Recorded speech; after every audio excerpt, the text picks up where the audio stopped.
বঙ্গভূমি news, সবুজের পান্তদেশে গ্রাম বাংলার প্রতিধ্বনি।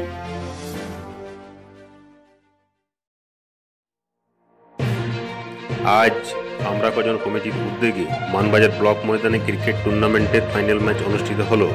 ক্রিকেট টুর্নামেন্টে মোট 16টি দল অংশগ্রহণ করেছিল। ফাইনালে বিজেতা হলেন কৃষ্ণপুর কালীমাতা ক্লাব। কমিটির পক্ষ থেকে সমস্ত খেলোয়াড়দের ও উপস্থিত বাচ্চাদের মাস্ক ও স্যানিটাইজার তুলে দেওয়া হয়।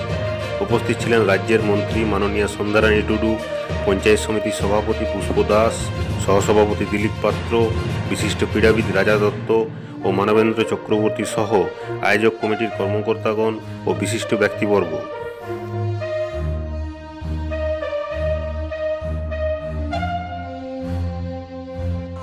ক্রিকেট খেলা গত 5 তারিখে শুরু হয়েছিল, আজকে শেষ হলো। এই অনুষ্ঠানে উপস্থিত আছেন আমাদের মানবাজার পঞ্চায়েত সমিতির সভাপতি মহাশয় এবং সহকারী সভাপতি দিলীপ পাত্র মহাশয়। উপস্থিত আছেন আমার এই ক্রিকেট খেলার নির্বাহী তথা আমাদের রাজাদা, তিনি বক্তব্য বলে আমাদেরকে শোনালেন।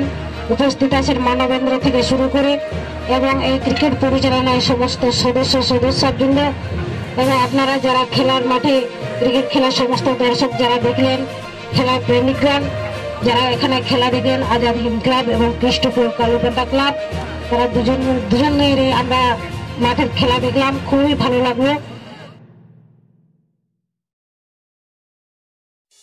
আপনারা দেখছেন বঙ্গভূমি নিউজ, বাংলার সেরা নিউজ পোর্টাল চ্যানেল।